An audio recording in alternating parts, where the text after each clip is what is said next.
नमस्कार मित्रांनो. तुम्हाला पण Mercedes Benz, Jeep, Volkswagen, MG, Kia आणि इतर विदेशी ऑटोमोबाईल ब्रँडमध्ये इन्व्हेस्टमेंट करायची आहे का? ते पण आपल्या भारतात बसून भारतीय ब्रोकिंग ॲपमधून. जर हो, तर हा व्हिडिओ तुमच्यासाठी आहे. नमस्कार, मी राहुल ब्राह्मणकर. आपले सर्वांचे स्टॉक आयडिया चॅनलवर पुन्हा एकदा हार्दिक हार्दिक स्वागत. तर आज आपण एक अशा कंपनीबद्दल एनालिसिस करणार आहोत की ज्याच्या पोर्टफोलिओमध्ये ठेवण्यासारखे आहेत की नाही. ही एक अशी कंपनी आहे जी मागील 26 वर्षापासून 1998 साली स्थापन झाली आणि एक मल्टी ब्रँड, मल्टी लोकेशनवर, त्याचबरोबर भारतीय ऑटो रिटेलर आहे. ही कंपनी प्रीमियम लक्झरी कार रिटेलमध्ये विकण्यात प्रावीण आहे. मे 2025 पर्यंत ह्या कंपनीकडे 5 लाख कस्टमर बेस, 5,000 एम्प्लॉई, त्याचबरोबर भारतातील विविध राज्यांमध्ये टोटल 140 आउटलेट्स आहेत, ज्यात 70 पेक्षा जास्त सेल्स शोरूम, 61 पेक्षा अधिक वर्कशॉप आणि त्याचबरोबर 10 पेक्षा अधिक राज्यांमध्ये कार्यरत आहे आणि 28 पेक्षा अधिक सिटीजमध्ये यांचे शोरूम्स आहेत. कंपनीकडे बऱ्याच मल्टीनॅशनल, त्याचबरोबर भारतीय ऑटोमोबाईल कंपन्यांची डीलरशिप आहे, ज्यामध्ये मर्सिडीज बेंझ हा त्यांचा एक नंबर 1 पार्टनर आहे. 22 पेक्षा जास्त आउटलेट्स आणि 16% पेक्षा जास्त अधिक मार्केट शेअर कंपनी ओन करते.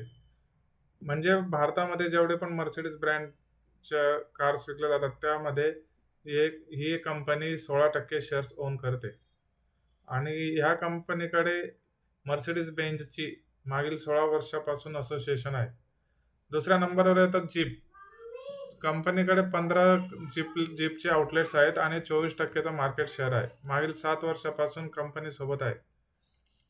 3 नंबरची BYD कंपनी, जे की आता सध्या पूर्ण ऑल ओव्हर ग्लोबलमध्ये इलेक्ट्रिकचं वर्चस्व चालू आहे. तर कंपनीकडे BYDचे 8 आउटलेट्स आणि 21% मार्केट शेअर आहे.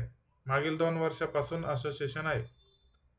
त्याचबरोबर इंडियन कंपनी अशोक लेलँडचे पण 4 आउटलेट्स आणि मागील 13 वर्षापासून असोसिएशन आहे.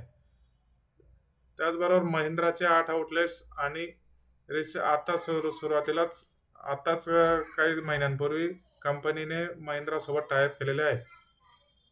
त्यानंतर येते होंडाचे 27 आउटलेट्स आणि 6 ते 7% मार्केट शेअर आहे. मागील 26 वर्षापासून कंपनीसोबत होंडाचा टायअप आहे. त्यानंतर येते फॉक्सवॅगनचे कंपनीचे 23 आउटलेट्स आणि 9% मार्केट शेअर आणि मागील 16 वर्षापासून असोसिएशन आहे.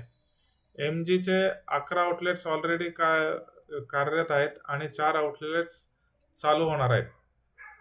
4% मार्केट शेअर आणि 1 वर्षापासून असोसिएशन आहे. त्यानंतर येतात रेनॉल्ट, 8 आउटलेट्स आणि 3% मार्केट शेअर आणि त्याचबरोबर कियाचे 5 आउटलेट्स वर्किंग आणि 3 आउटलेट्स लवकरच चालू होणार आहेत. Consistent performance over the years. Landmark cars लिमिटेडने FY25 मध्ये उत्कृष्ट आर्थिक कामगिरी दाखवली आहे. त्यांचा प्रोफॉर्मा रेव्हेन्यू 56,261 मिलियनवर पोहोचला, जो FY24 मध्ये FY24 पेक्षा 20% जास्त आहे. हे त्यांचा आजवरील सर्वात उंच अॅन्युअल रेव्हेन्यू आहे. सर्वात हायेस्ट रेव्हेन्यू FY25 मध्ये नोंदवला आहे. पुढील 4 वर्षांचा CAGR जर बघितला तर ऑलमोस्ट 30% CAGR ग्रोथ होत आहे. रिपोर्टेड रेव्हेन्यू 40,255 मिलियन होता, ज्यात 22% वाढ झाली आहे आणि ग्रॉस प्रॉफिट 7,101 मिलियन दाखवलेला आहे, ज्यामध्ये 17.6% वाढ नोंदवली आहे. आता कार सेलचा जर बिझनेस म्हटला तर यामध्ये कधी कमी जास्त होऊ शकतात, पण after sale service and spare पार्टचा जो बिझनेस असतो तो कायम ग्रोथमध्ये असतो. तेच यांच्या रिपोर्टमध्ये दिसून येत आहे, प्रॉफिट लॉस अकाउंटमध्ये, की ऑलमोस्ट FY22 पासून कायम ग्रोथमध्ये आहे. इथे 6,000, इथे 7,500, इथे 8,500 आणि FY25 मध्ये 9,500 करोडचा नोंद केलेली आहे.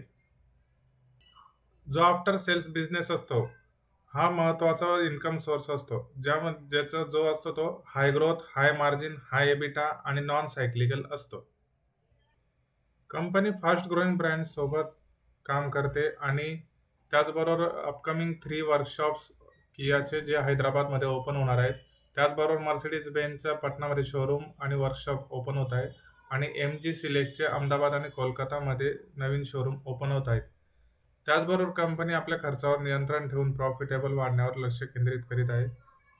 भारतीय ऑटो मार्केट, विशेषतः प्रीमियम आणि लक्झरी कार सेगमेंट मोठ्या वाढीच्या टोकावर आहे, जसे चीनमध्ये एकदा होते. आता आपण कंपनीचे स्क्रीनवरती जरा स्क्रीन करूया. कं कंपनीचं नाव आहे लँडमार्क कार्स लिमिटेड. कंपनीची मार्केट कॅप आहे 2238 crore. Stock P 132, book value 134, आर-ओ-सी 8%, operating profit of margin 5.51%, जो की या बिझनेसमध्ये मिनिमम प्रॉफिट मार्जिन असतो. सेल्स ग्रोथ जर बघितली तर 22% सेल्स ग्रोथ आहे. प्रॉफिट ग्रोथ मागच्या काही दिवसांमध्ये -71% दाखवत आहे. Return on asset 1%, promoter holding 51%, D-I holding 13.6%, F-I holding almost 10% ची होल्डिंग होल्ड करत आहे. तर कंपनीचा चार्ट जर बघाल तर तुम्ही ऑल टाइम हाय 11 डिसेंबर 2024 रोजी 690 ला होता. तो करेक्ट होऊन सध्या 538 वर ट्रेड करत आहे आणि 50 मुव्हिंग ॲव्हरेज आणि 200 मुव्हिंग ॲव्हरेजच्या जवळपासच ट्रेड करत आहे. त्याचबरोबर पीई पण बघून घेऊ. पीई जर बघाल तर ऑल टाइम हायला ट्रेड करत आहे पीई सध्या.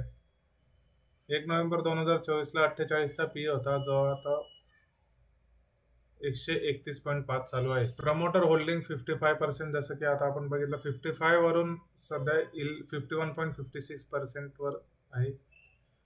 एफ-आय ची होल्डिंग पण कमी जास्त करता करता ऑलमोस्ट 10% वर आहे आणि डी-आय ची होल्डिंग पण 13.61% आहे. तर अशा पद्धतीने आपण आज लँडमार्क कार्सचे अनालिसिस केले आहे. तर तुम्हाला काय वाटते, लँडमार्क कार्स लिमिटेडच्या स्टॉकमध्ये इन्व्हेस्ट करायला पाहिजे की नाही? तुमचा अभिप्राय कमेंट बॉक्समध्ये नक्की कळवा. आणि ह्याचसोबत तुम्हाला शेअर मार्केटमध्ये शेअर्स खरेदी करण्यासाठी डीमॅट अकाउंटची गरज लागेल. तर काही डिस्काउंट ब्रोकरेजची लिंक मी ह्या व्हिडिओसोबत डिस्क्रिप्शन बॉक्समध्ये टाकत आहे. जरूर चेक इन करावे.